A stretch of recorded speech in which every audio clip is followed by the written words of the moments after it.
Bismillahirrahmanirrahim. Assalamualaikum warahmatullahi wabarakatuh. Sampurasun. Ya. Sobat Harmoni, kita jumpa lagi dalam program Harmoni Bagi Negeri. Kali ini mengambil tema merawat harmoni politik di Kota Cimahi. Alhamdulillah, ini di tengah kita telah hadir tamu istimewa, gitu ya. Yang pertama ini Pak Ahmad Hidayat, SHI MM. Beliau adalah koordinator SDM, ya. SDM, O-nya apa ya? Organisasi. Jadi Pak Ahmad Hidayat, SHI MM. Beliau adalah koordinator SDM organisasi dan lead Diklat Bawaslu Kota Cimahi. Apa kabar Pak Ahmad? Alhamdulillah baik. Di sebelah saya tidak asing lagi, ini Ketua Nasdem DPD ya. DPD Partai Nasdem Kota Cimahi. Dan juga beliau anggota DPRD Kota Cimahi dan seabrek jabatan sosial lainnya. Apa kabar Pak Ana? Baik, alhamdulillah. Assalamualaikum warahmatullahi wabarakatuh. Waalaikumsalam. Nah, ini ada Pak Haji Nur Hasan SIP. Beliau adalah caleg ya, caleg P3 Kota Cimahi, dan beliau juga pernah menjabat anggota DPRD Kota Cimahi ya Pak. Apa kabar Pak Nur Hasan? Alhamdulillah baik. Assalamualaikum warahmatullahi wabarakatuh. Waalaikumsalam. Jadi ini lengkap ya, dari dua partai yang berbeda. Dan sepertinya presidennya berbeda juga ya. jadi objektif. Jadi tidak hanya pro. Sungguhnya kami juga mengundang dari partai yang lain, Pak Haji Alifuddin.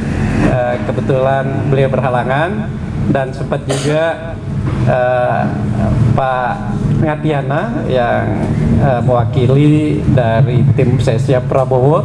Beliau awalnya akan hadir tapi sepertinya berhalangan gitu.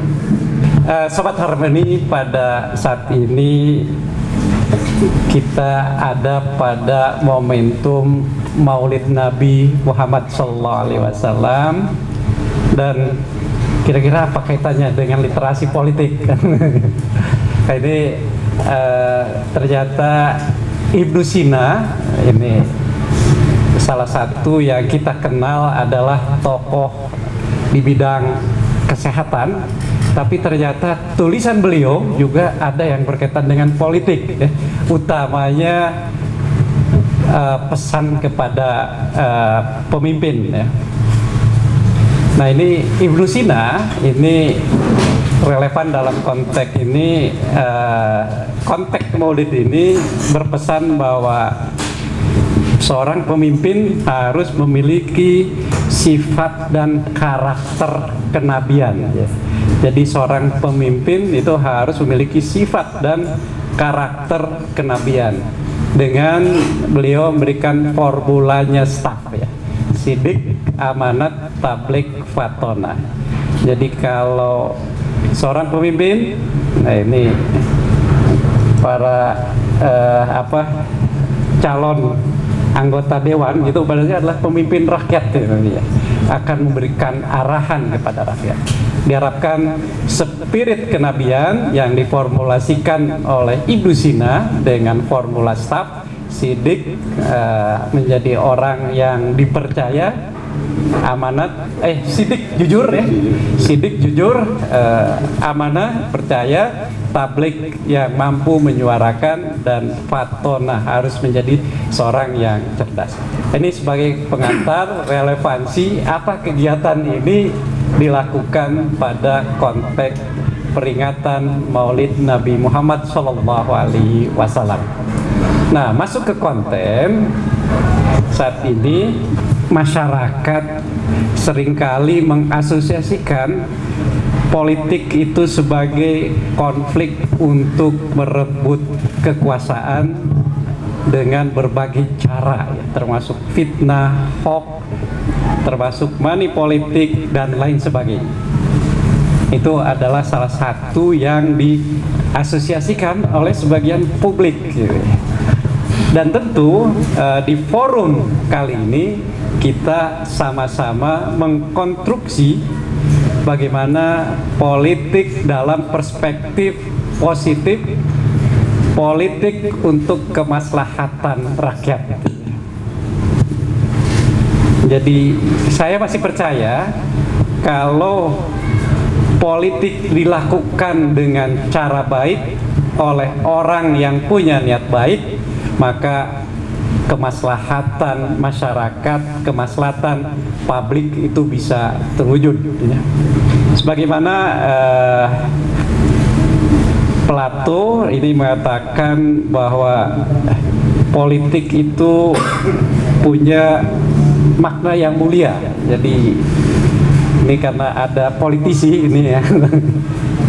Jadi politisi dalam pandangan menurut Plato, politisi adalah moralis pemintal kata-kata. Jadi moralis pemintal kata-kata yang untuk mengembangkan kesadaran kemanusiaan dan keyakinan positif. Jadi sungguhnya Plato 400 tahun sebelum Masehi memaknai politik itu dalam konteks yang positif.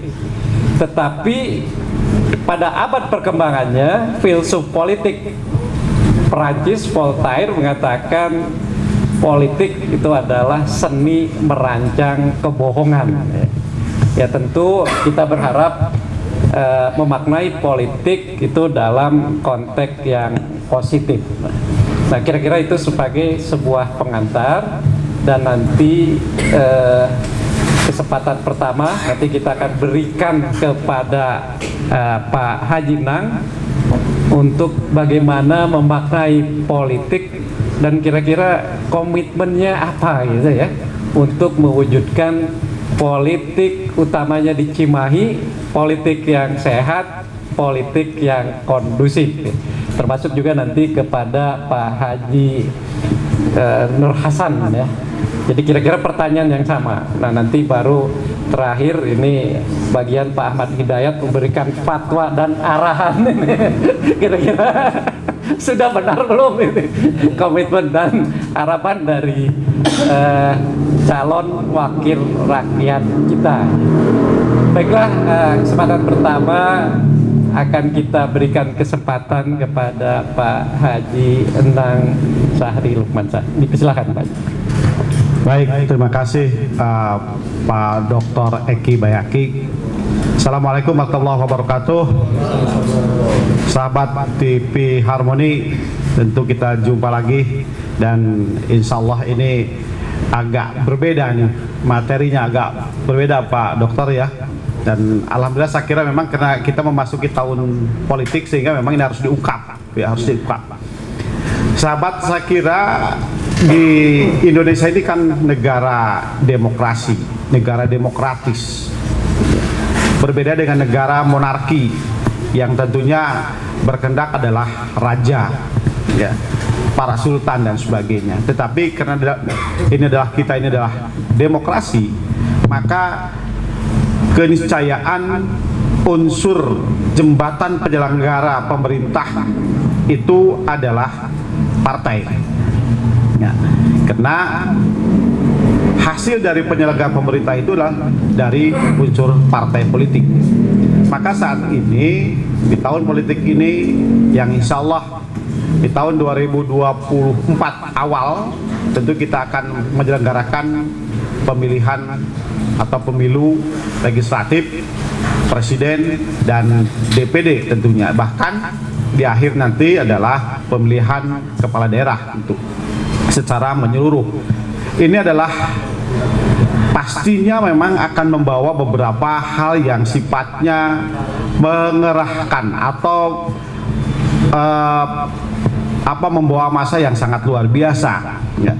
Kalaulah kita ini ingin mencapai sesuatu, tentu pasti akan memiliki metode dan cara, dan di situ adalah pengerahan masanya. Saya kira pasti akan cukup banyak, dan dampaknya pasti akan berkaitan dengan singgungan satu sama lain.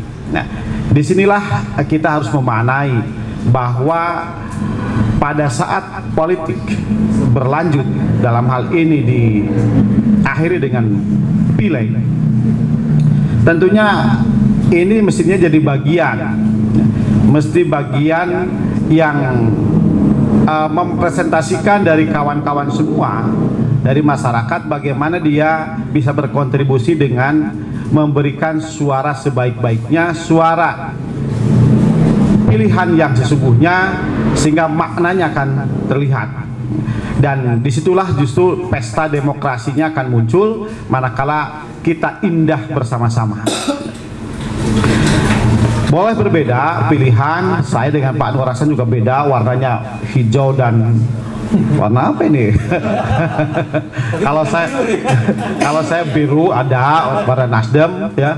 Ini juga berbeda pasti. Dan biasanya itu justru timbul konflik. Di konflik itu di permukaan, ya. Kalau kami sebenarnya tidak ada apa-apanya selain ini biasa kita sahabatan, ya. Tapi kadang-kadang di bawah ini yang justru menimbulkan gap satu sama lain, yang artinya bahwa kita tidak memahami makna politik kita. Nah, saya berharap justru ke depan kawan-kawan semua ini bisa memaknai politik ini dengan sungguh-sungguh, yaitu adalah bagaimana cara memberikan kontribusi yang baik terhadap, paling tidaknya kita Kota Cimahi lah. Kita bicara tentang kota Cimahi, ya. Di Cimahi ini tentu berbeda dengan daerah yang lain. Bahkan di Cimahi ini, Kang, Cimahi ini kecil, ya. Hanya 15 kelurahan, 3 kecamatan, tapi penduduknya padat, sehingga dewannya 45 anggota dewan, ya. Itu kurang lebih di atas 500 dan 600 lah, ya, penduduk kita. Dan ini anehnya, ada aneh diskresi kita ini, diskresi karena kalau di orang lain itu kan dapilnya kecamatan, 3 kecamatan, 4 kecamatan. Kalau di Cimahi justru kecamatan dipecah, 3 kecamatan jadi 6 dapil, ya. Nah, justru kita ini para caleg bertarungnya bukan di mana-mana, tapi di RW dan di RT. Bahkan satu RW bisa ada yang calon itu 4-5 orang di satu RW di kita. Ini justru akan menimbulkan konflik pada saat, ya, semua orang yang terlibat di situ, yang satu dukung ini, yang satu dukung ini, ya. Lalu tadi saling menjelekkan, saling bunuh-membunuh dalam pengertian, ya, karakternya. Nah, ini kan hal yang tidak baik. Maka, ya, kita harus memberikan pemahaman sebaik-baiknya kepada masyarakat, bagaimana kita ciptakan pemilihan legislatif, pemilihan presiden itu kondusif. Dengan dari mana? Dari awalnya, dari tim-tim sukses yang ada di wilayah, karena akan berdampak kepada keseluruhan sampai tingkat nasional tentunya. Ini harapan kami ke depan tentu adalah, yuk kita sama-sama ciptakan tahun politik, kita ciptakan demokrasi yang indah, demokrasi yang menyenangkan. Saya kira itu sementara, ya, Pak. Ya, tambahan ini, terima kasih. tadi pemilu itu harus jadikan pesta demokrasi, ya. Kalau pesta kan harusnya menggembirakan, gitu. Tapi faktanya karena ada kompetisi, nah seringkali ada konflik. Ya. Nah, sebagai ketua partai politik, apa himbauan kepada calon caleg, ya, utamanya dari Nasdem, agar mampu merawat hal positif dan kondusif? Ya, di Partai Nasdem ini kita ada cara, ada pola yang dilakukan terhadap para caleg. Namanya sekolah legislatif. Ya. Sekolah legislatif juga ada 2 tahapan di kami. Ada tahapan yang namanya ABN, ya, Akademi Bela Negara. Ada yang khusus sekolah legislatifnya. Dan itu rata-rata kita dibangun di situ, ada yang 3 bulan, ada yang seminggu, ada yang 6 bulan, dan ada yang 2 minggu. Ya, ini tahapan-tahapannya. Apa isinya? Isinya adalah bagaimana memberikan pemahaman kepada kawan-kawan semua bacalek ini tentang metode atau cara pemenangan. Dan salah satu adalah karakter bagaimana agar kita ini menjadikan kepada para tim para pendukung tidak berbuat yang negatif, ya. Artinya mengedepankan kebersamaan, mengedepankan kita ini adalah sejatinya kawan, dan tentu memberikan edukasi yang bagaimana kita bersama-sama untuk memajukan sebuah kota atau negara yang kita cintai. Itu saya kira Pak. Oke, terima kasih. Selanjutnya Pak Haji Nur Hasan, silakan. Ya, baik. Bismillahirrahmanirrahim. Assalamualaikum warahmatullahi wabarakatuh.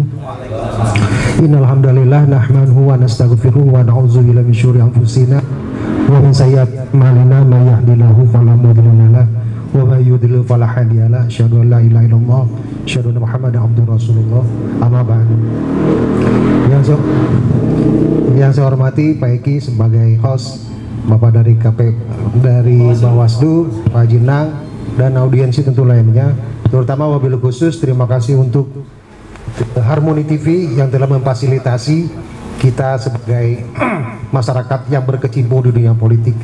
Sebelum saya mengutarakan apa yang menjadi topik bahasan kita sore hari ini, tentunya pada hari ini tepat jatuh pada hari Maulid Nabi besar Muhammad SAW. Tidak salahnya kalau saya secara pribadi, marilah mengajak bapak-bapak ibu-ibu untuk bersalawat. Allahumma salli ala Sayyidina Muhammad wa ala ali Sayyidina Muhammad. Pertama. Yang kedua, bapak ibu sekalian, tadinya saya pengen ada anak muda karena topik yang saya mau pakai tentang anak muda dengan perempuan. Yang kedua, bicara tentang politik sudah sangat luas, definisinya berbagai macam cara, teorinya sudah banyak. Kebetulan saya juga alumni FISIP, ya. Wah, jadi kalau ngomongin politik, kebetulan juga memang skripsi saya juga terkait dengan anggaran yang berbau politik. Sederhananya begini, salah satu definisi mungkin yang bapak-bapak ibu kenal, politik ada istilah politik is art. Politik itu adalah seni, bagaimana kita merawat, ya, bagaimana kita merancang, memainkan pola-pola agar dapat merebut satu kekuasaan. Itu ada seninya salah satunya. Kemudian ada yang juga bilang politik itu adalah bagaimana cara merebut kekuasaan dengan dalam tanda kutip berbagai macam cara upaya. Kecenderungan memang pada tahap ini masih kita melihat dengan cara-cara yang tidak fair dan sebagainya gitu. Kemudian bicara politik lagi, saya bersumber juga kepada Rasulullah SAW. Nabi pun bersiasah. Politik itu adalah siasat. Bagaimana caranya Nabi memenangkan peperangan, itu adalah siasat. Itu adalah politik. Dan menganut juga saya pernah membaca, kalau bicara politik tentu tidak terlepas dengan kata atau kalimat demokrasi. Saya ada benarnya membaca atau menyortir kalimat Aristoteles. Aristoteles itu lebih suka kalau ditawarkan, dia lebih memilih, katanya tidak suka dengan demokrasi, katanya Pak. Karena demokrasi ini membuat warga negara, membuat masyarakat menjadi rame, menjadi berpecah belah gitu. Ya, dia lebih suka pada kerajaan, Aristoteles. Coba nanti dibuka di bukunya. Nah, oke. Beralih ke situ, tadi Pak Haji Nang udah sampaikan, atau Pak Host juga menyampaikan bagaimana sih cara berpolitik itu menurut saya yang elegan, sehat, ya, menyenangkan, kemudian juga yang paling penting lagi adalah dapat diterima oleh masyarakat banyak. Ini poinnya buat saya. Kenapa saya juga ingin tahu dulu tadinya respon dari anak-anak muda. Karena kenapa? Masuk ke masalah Kota Cimahi, Pak. Kita tahu, anggota DPR tahu, pemerintah dalam hal ini Kota Cimahi dan DPR sudah membuat yang namanya visi misi Kota Cimahi, yaitu cerdas, ya, cerdas, itu kreatif, egaliter, R-nya religius, D-nya development, E-nya lagi improvement, dan apa terakhirnya itu dan terakhirnya itu adalah recruitment katanya. Jadi semuanya itu merangkum bagaimana Kota Cimahi dalam hal ini eksekutif dan legislatif membuat rancangan itu menjadi visi misi yang besar dalam rangka meningkatkan produktivitas, dengan cara yang halal, dengan cara yang benar, mengangkat semua kemampuan potensi SDM yang ada, sehingga kota Cimahi menjadi kota yang mampu bersaing. Ya. Nah, semuanya ini tentunya memang tidak terlepas juga daripada peran, yaitu peran partai politik. Nah, peran partai politik ini tugas kami lah, terutama pimpinan partai yang mampu mengimplementasikan apa itu politik, bagaimana caranya berpolitik dengan etika, dengan ramah, dengan sopan, dengan sehat dan riang gembira. Maka itu ada di teori masing-masing semua partai politik. Tapi paling tidak catatannya buat saya adalah bahwa memang negara ini dibangun berdasarkan konspirasi politik. Negara ini berdasarkan memang bangunannya politik. Kalau tidak ada politik, nggak mungkin satu negara terbentuk.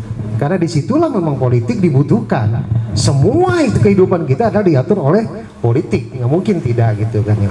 Nah, makanya saya berharap politik yang bagus dalam pengertian sehat dimulai dari anak-anak pemilih pemuda.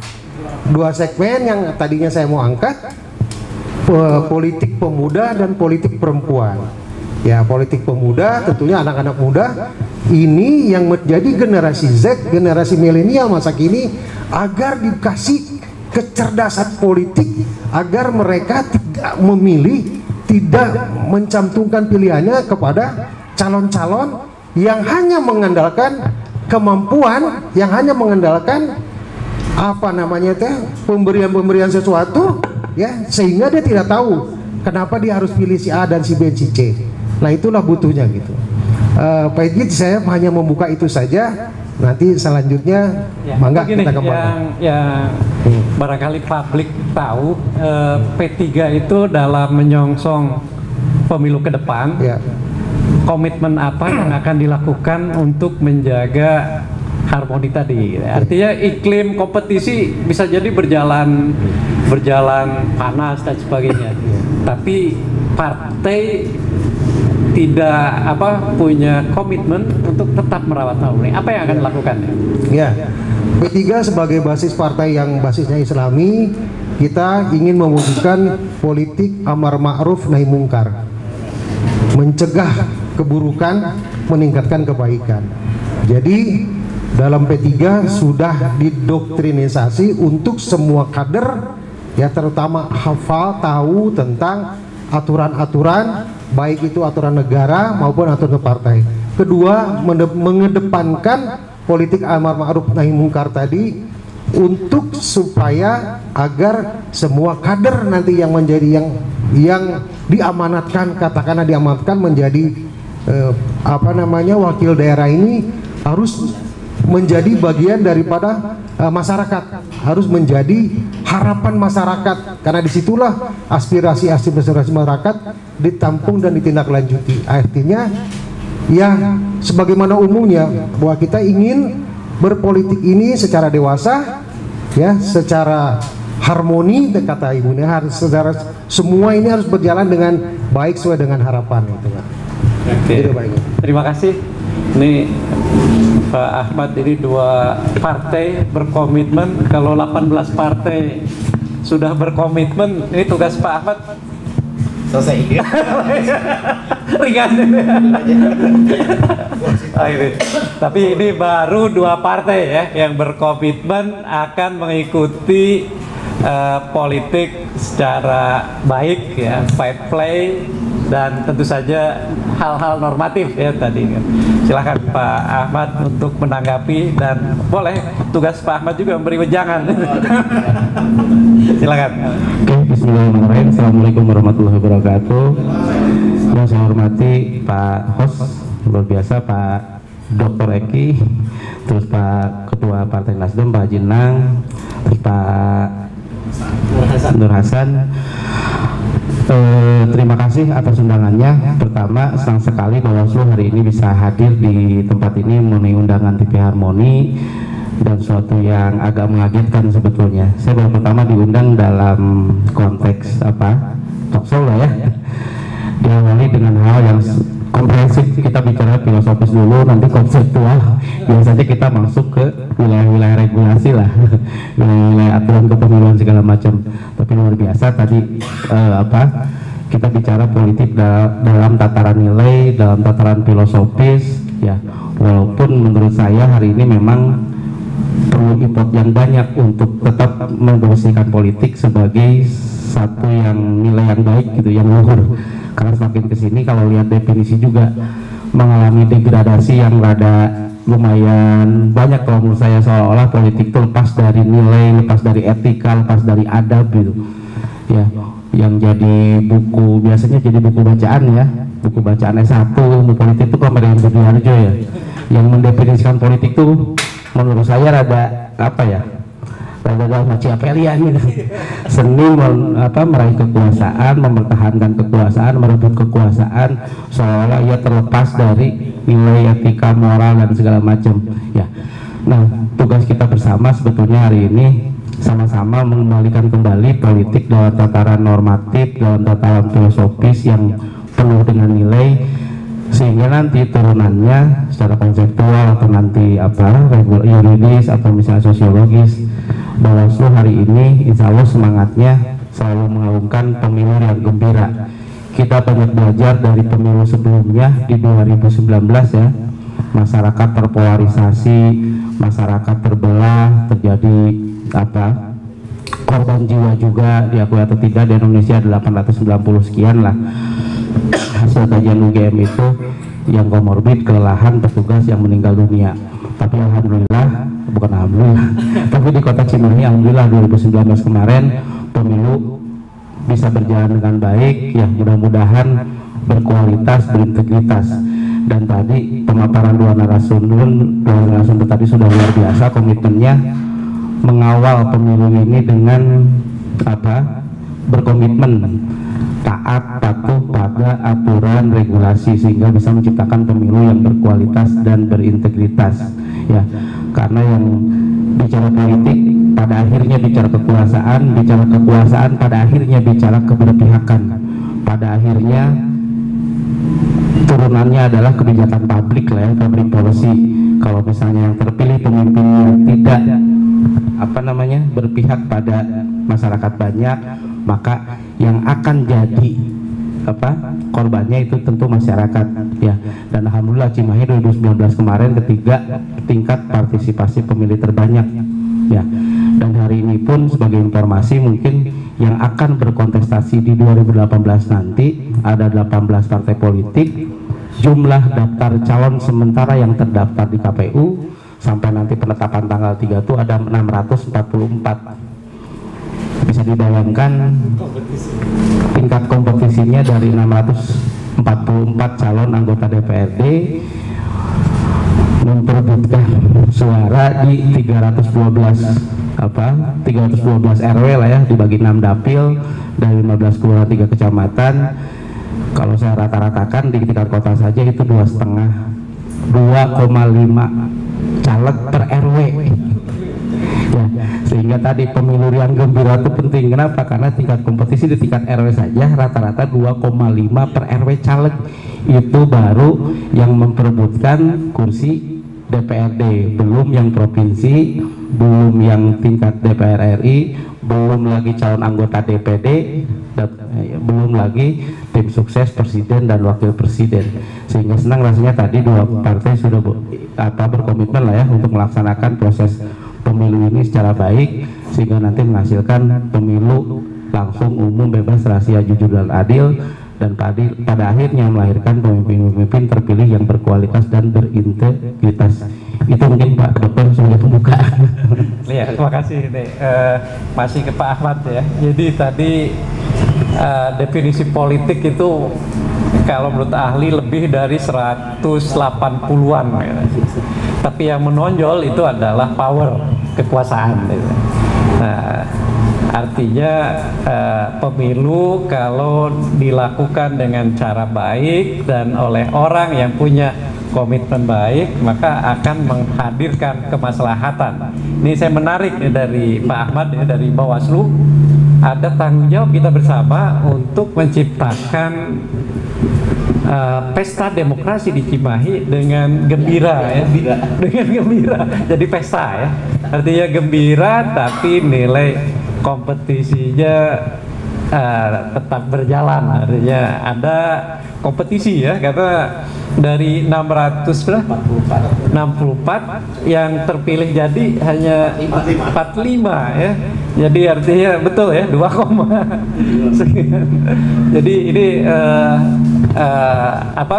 kompetisi yang keras, tetapi tadi kalau nawaitunya semuanya baik, menjadi anggota legislatif sesuai dengan makna politik itu res publica, untuk kemaslahatan publik, maka ini akan jadi sebuah hal yang positif, bisa jadi ibadah ya, artinya berpolitik itu bisa jadi juga ibadah kalau dengan cara baik, dengan niat yang baik ya. Nah ini juga tayangan ini juga bahan untuk saya sampaikan nanti di mata kuliah saya, komunikasi politik ya. Salah satunya bagaimana berpolitik itu sungguhnya kita harus memaknai, karena tadi ya gambaran umum saat ini masih menganggap politik itu kotor ya.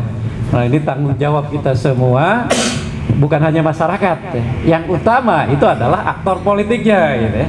Aktor politiknya untuk bisa menjalankan cara-cara berpolitik dengan baik dan benar. Survei dari KPK ini menunjukkan bahwa 71,7% publik menganggap money politik itu adalah hal yang biasa.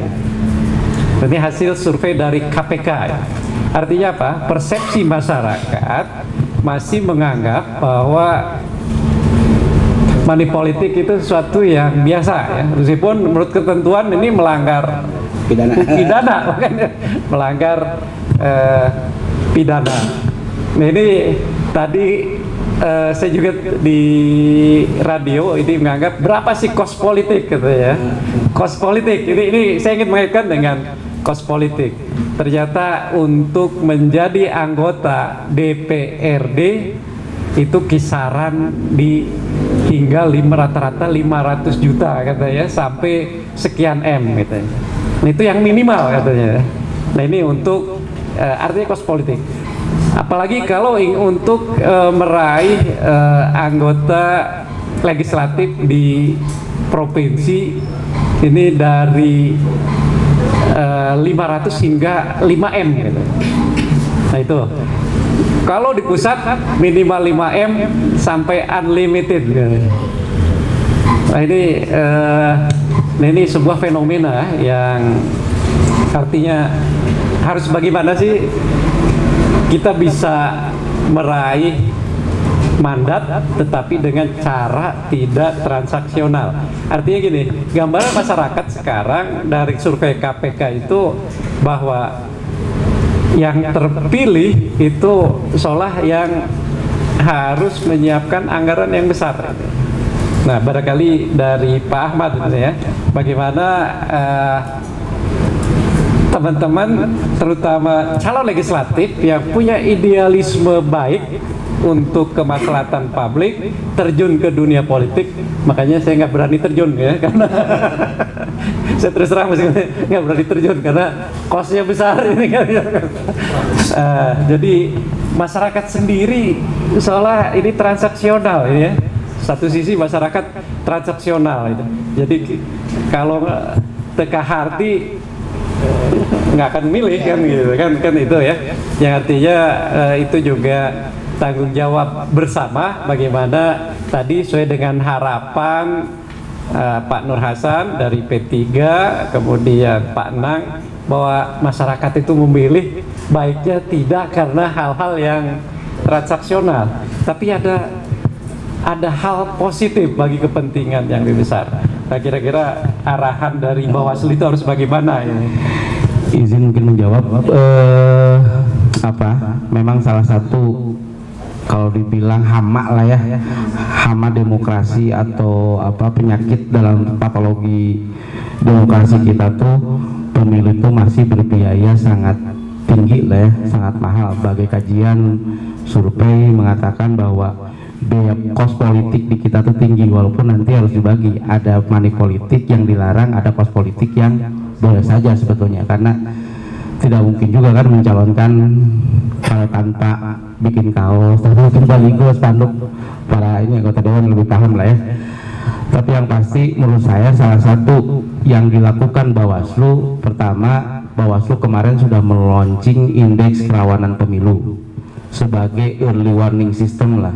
Sebagai early warning system itu menentukan tadi kuantitatif jumlah di mana potensi segala macamnya itu sudah rilis, dan hari ini Bawaslu Cimahi lagi menyusun juga sama indeks kerawanan pemilu untuk tadi minimal kita ketika akan membuat satu strategi, identifikasi masalahnya betul dulu. Jadi tahapannya itu dulu, kita melakukan identifikasi terkait dengan hal-hal yang tadi masalah-masalah dalam kepemiluan, money politik, netralitas ASN, terus lagi disinformasi, informasi hoax, terus politik identitas, dan banyak lagi lah masalah-masalah kepemiluan selain daripada manajemen kepemiluan itu sendiri.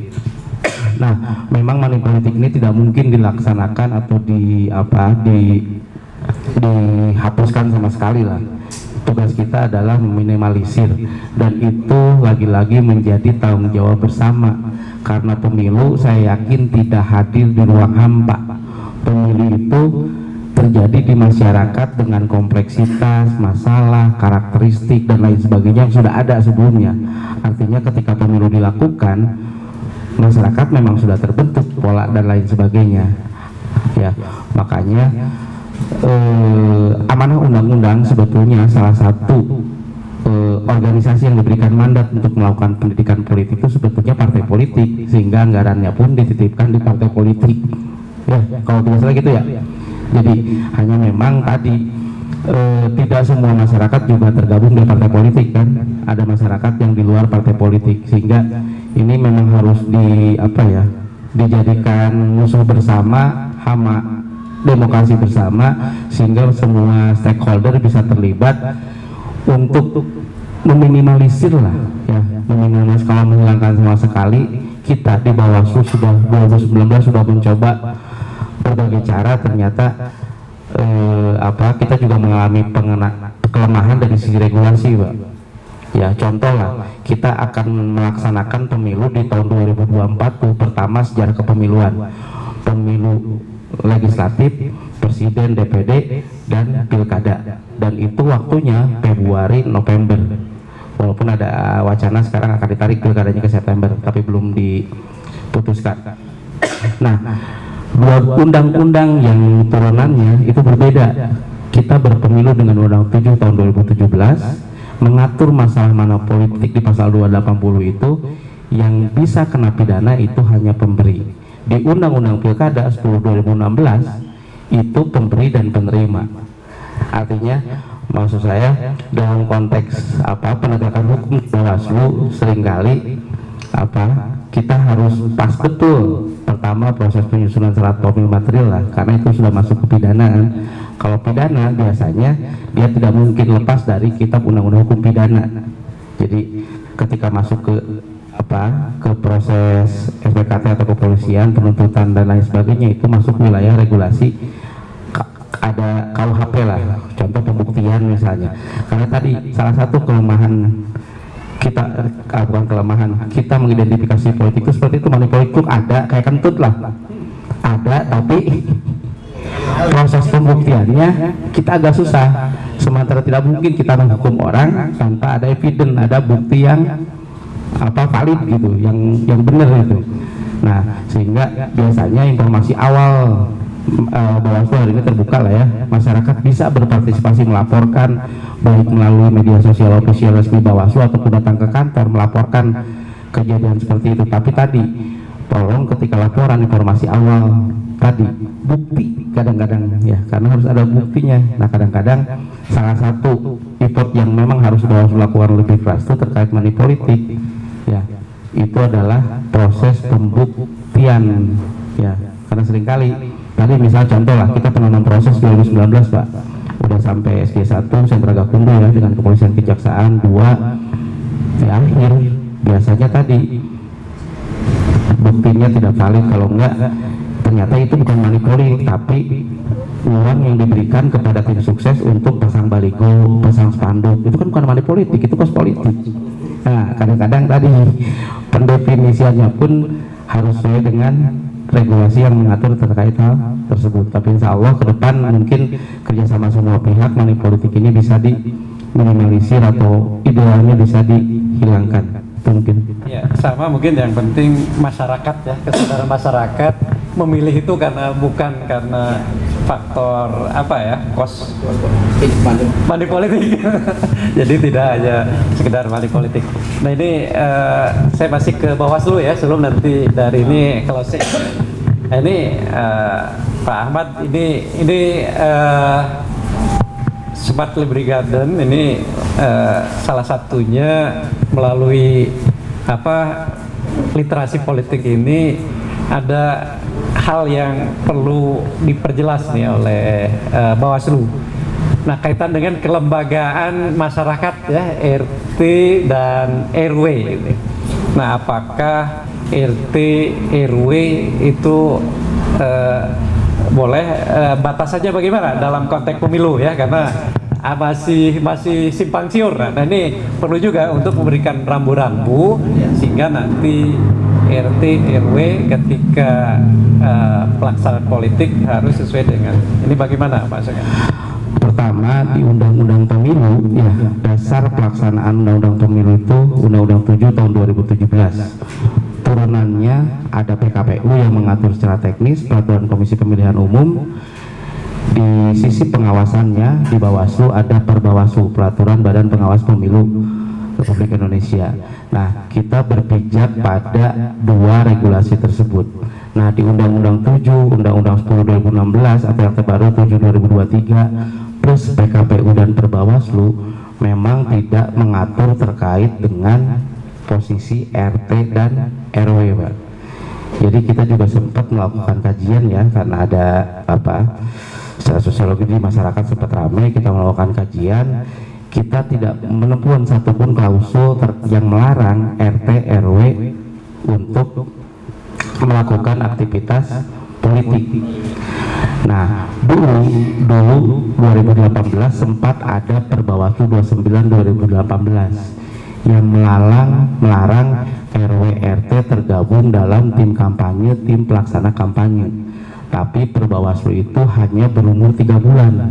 Berikutnya direvisi menjadi Perbawaslu 33 2018 dengan menghapus larangan RT RW untuk melakukan aktivitas politik. Nah, kita secara legal formal mengacu pada Undang-Undang PKPU serta Perbawaslu yang mengatur terkait kepemiluan.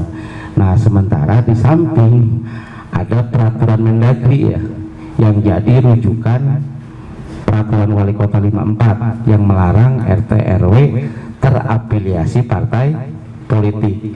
Nah, sebetulnya ya sikap saya secara pribadi atau kelembagaan lah ya, karena sempat juga didiskusikan, Permendagri itu di bawah peraturan undang-undang. Peraturan Mendagri itu tidak sejajar dengan undang-undang atau tidak melebihi undang-undang, dia di bawah undang-undang. Ya, ada normal, Pancasila, Undang-Undang Dasar, Undang-Undang, peraturan pemerintah. Nah, peraturan menteri itu posisinya ada di bawah. Dia tidak mungkin bertentangan dengan undang-undang yang lebih atas. Nah, namun karena sosiologis rame, kita juga sempat dulu mengundang beberapa kali malah diskusi dengan asisten 1, Kesbang di Bawaslu mendiskusikan hal tersebut. Karena itu produknya sudah jadi peraturan wali kota, ada penegak perda. Saya bilang penegak perda itu sudah, nah itu siapa? Itu Satpol PP, infrastrukturnya ada, dan yang meng-SK RW itu adalah kecamatan kan, pemberi mandatnya, sehingga tinggal pihak pemerintah Pemkot saja yang mengeksekusi peraturan wali kota tersebut. Karena secara undang-undang pemilu itu sama sekali tidak ada aturan yang mengatur. Malah saya sempat dulu diskusi dengan salah satu dirjen lah di Kemendagri, dia sama, emang itu bertentangan sama undang-undang. Kalau undang-undang itu tidak mengatur, tapi bertentangan nggak? Mungkin saya nanti diskusikan dulu katanya di Jakarta ya, apakah Permendagri itu bertentangan nggak dengan Undang-Undang 7? Saya bilang kalau saya di posisi Bawaslu, kita akan berpijak pada undang-undang yang mengatur terkait kepemiluan. Beda halnya dengan LKK, Lembaga Kemasyarakatan Desa. Yang dilarang itu adalah kepala desa, DPD, Badan Perwakilan Desa, dan perangkat desa. Itu jelas ketika dia mendaftarkan atau terafiliasi partai politik, dia wajib atau harus mengundurkan diri. LKK, perangkat desa, kepala desa, dan badan pemerintahan desa. Kenapa? Analoginya tadi, karena dia pegang anggaran di desa ya. Sementara kalau RT RW bentuknya kan bukan gaji ya, apa namanya, insentif. Jadi fungsinya bukan profesi. RW RT tuh kalau profesi tentu harus di kompensasinya harus baik, harus benar lah ya. Itu mungkin ya. Jadi artinya kalau secara personal kira ini ya, tapi kalau secara lembaga kan karena rukun RW ya harus menaungi semua kan ya. Nah mungkin itu ya konteks ininya ya. Mungkin beberapa catatan ya, mudah-mudahan ini ke depan kita mengikuti proses politik dengan cara-cara yang baik dan sehingga hasilnya baik. Saya ingin closing statement ya dari Pak Nur Hasan ya, yang diharapkan nanti dalam closing statement yang nanti akan diambil adalah bagaimana komitmen tadi sesuai dengan tema komitmen utama sebagai calon anggota legislatif untuk turut mengawal pemilu utamanya di kota Cimahi ini berjalan secara harmoni. Silakan Pak Nur Hasan. Terima kasih Pak Eki. Statement closing saya adalah pertama, sebagai warga negara yang baik yang menjadi salah satu bagian dari politik, hendaklah satu, mentaati semua apa yang menjadi aturan, menjadi peraturan penyelenggara pemilu ya.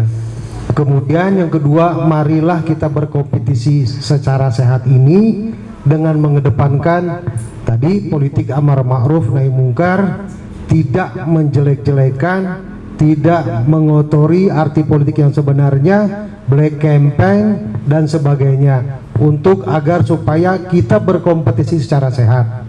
Kemudian yang terakhir, saya juga menghimbau kepada kalau ada adik-adik terutama pemuda, coba kita harus berpartisipasi aktif dalam pemilihan umum nanti ya. Pemuda-pemuda ini mudah karena memang menjadi tulang punggung bangsa, jadi harus ikut juga ya, ikut berpartisipasi. Jangan sampai pemuda ini masa bodoh gitu, karena memang harapan dari bangsa ini ya dari pemuda gitu.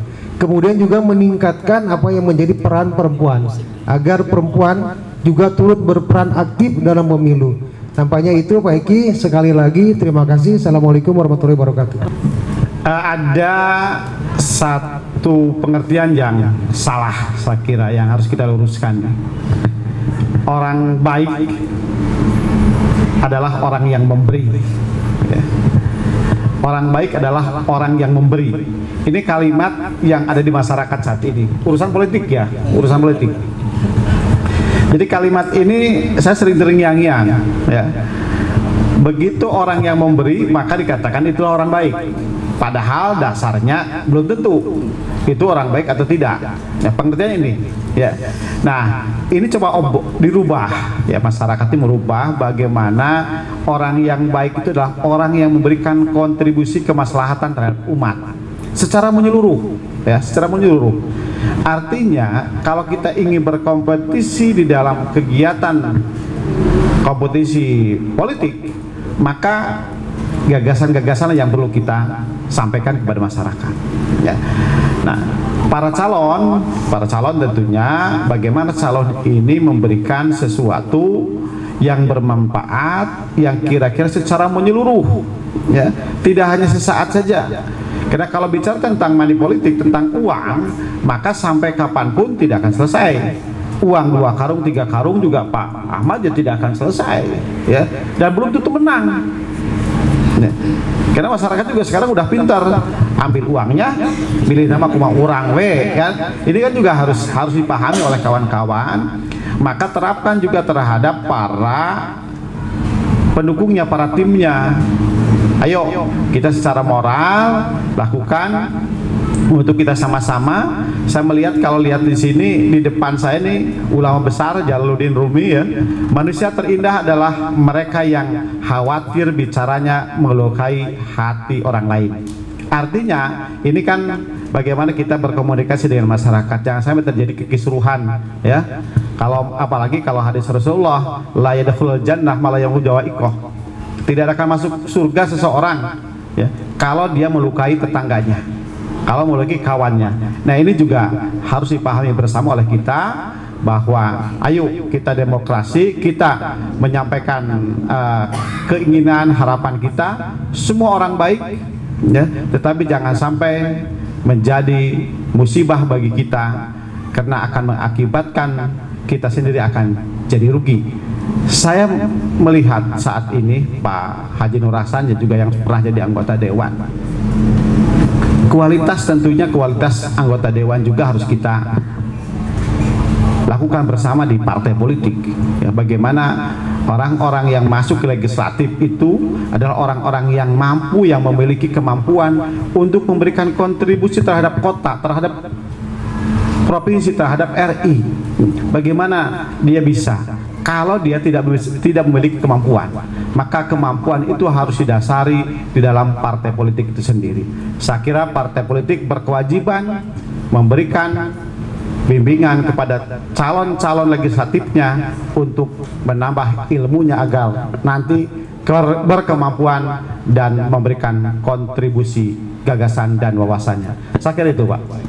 Bawaslu tingkat kabupaten kota baru berdiri secara ajik sebagai badan itu 2018. Jadi alhamdulillah hari ini adalah tahun kedua, periode kedua lah ya, untuk nyosong pemilu tahun 2024. Jumlah Bawaslu tidak banyak, di tingkat kota komisioner hanya 5 orang, tingkat kecamatan 3 orang, PKD pengawas kelurahan itu 1 orang, dan nanti 1 bulan terakhir di pengawas TPS itu 1 orang per TPS. Tentu saja dalam melaksanakan tugas pokok fungsi Bawaslu, pengawasan, pencegahan, penindakan pelanggaran, dan proses penyelesaian sengketa, kita tidak mungkin bisa sendirian, sehingga butuh partisipasi dari semua pihak sesuai dengan posisinya masing-masing untuk menciptakan pemilu tadi langsung, umum, bebas, rahasia, jujur, dan adil, sehingga menghasilkan pemilu yang berkualitas dan berintegritas ya. Nah, hari ini kami di Bawaslu Cimahi mengajak seluruh pihak sebetulnya untuk ikut andil, terlibat, berpartisipasi. Minimal ya, bentuk partisipasi paling minimal di dalam konteks politik pemilu itu adalah datang ke TPS 5 menit mencoblos. Itu standar paling minimal. Nah, yang lebih apa? Tadi sebentar lagi kita akan memasuki masa tahapan kampanye ya, 28 November kita akan melaksanakan tahapan kampanye selama 75 hari ya. Tentu saja dalam konteks kampanye tadi akan hadir para calon yang akan berkampanye di wilayahnya masing-masing. Tadi pesannya, proses kampanye itu kembali pada posisinya semula sebagai ajang untuk adu ide, adu gagasan, adu cita-cita, adu program, bukan adu isi tas lah. Karena kalau isi tas mau miliar-miliar juga ya. Kalau masyarakatnya sudah pintar, dan mudah-mudahan insya Allah lah Cimahi tadi karena kecil masyarakatnya sudah tingkat pendidikan politiknya mungkin sudah naik di atas, sehingga nanti bisa berpolitik atau melaksanakan pemilu dalam konteks pemilu secara baik, secara benar, dan tercipta pemilu yang aman, tertib, lancar. Jangan sampai ada kenteng yang pecah, jangan sampai ada kaca yang pecah juga, atau ada bakar-bakaran dan lain sebagainya. Insya Allah pemilu Cimahi berlangsung sesuai dengan harapan kita bersama. Dan satu hal mungkin, Bawaslu Kota Cimahi kantornya di Jalan Babakan nomor 37, ada di tiap kecamatan, ada di kelurahan juga. kalau misalnya nanti pada saatnya menemukan pelanggaran atau hal yang tidak dimengerti atau misalnya hal yang tadi wilayah-wilayah debatable, insya Allah kita sangat terbuka untuk melakukan diskusi, menanyakan ataupun sampai pada proses laporan kalau dirasa ada yang pihak-pihak melanggar ketentuan ya, karena regulasi terkait kepemiluan itu diatur sangat rigid, kaku dan detail ya, sehingga apapun nanti ada aturannya, insya Allah kalau misalnya semua pihak berperan ya minimal tadi masalah-masalah kepemiluan sedikit-sedikit khususnya di Kota Cimahi bisa terselesaikan dengan baik. Itu mungkin Pak, terima kasih. Sebagai catatan bahwa kita songsong pemilu 2024 di Kota Cimahi sebagai pesta demokrasi, artinya harus penuh kegembiraan ya, sebagai sebuah pesta, tetapi juga pemilu yang harus berkualitas. Nah tadi catatannya untuk pemilu yang berkualitas harus ada partisipasi dari semua ya, jadi termasuk dalam saat ini partisipasi dari unsur komunitas, forum PCI, Forum Puri Cipageran yang ada terdiri dari 6 RW ini siap berkontribusi, berkolaborasi termasuk dengan Prodi Magister Komunikasi Pasca Sarjana Unpas, tentu dengan nanti Bawaslu Kota Cimahi dan mitra partai politik ya saat ini dengan Nasdem dan P3, mungkin kita undang nanti mitra yang 16 lainnya ya, untuk kita berdialog, menyampaikan persepsi, dan sepertinya ada tantangan kita bersama tadi ya, bahwa survei KPK cenderung artinya masyarakat kita memilih karena money politik. Ini tantangan kita bersama untuk menghadirkan adanya literasi politik ya.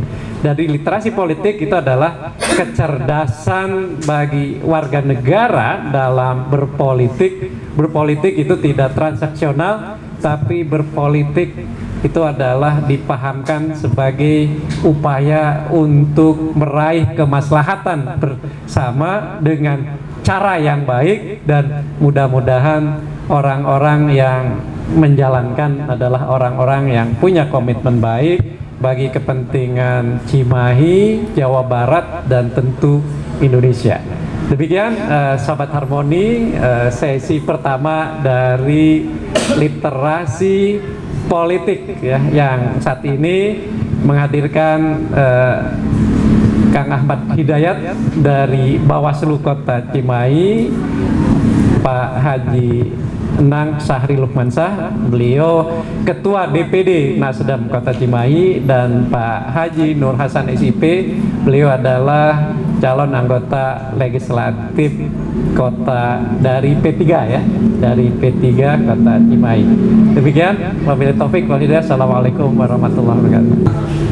Ya, TV Harmoni bersama Smart Library Garden, Prodi Magister Komunikasi Pasca Sarjana Unpas, bersama Bawaslu, bersama rakyat awasi pemilu, bersama Bawaslu tegakkan keadilan pemilu. Alhamdulillah.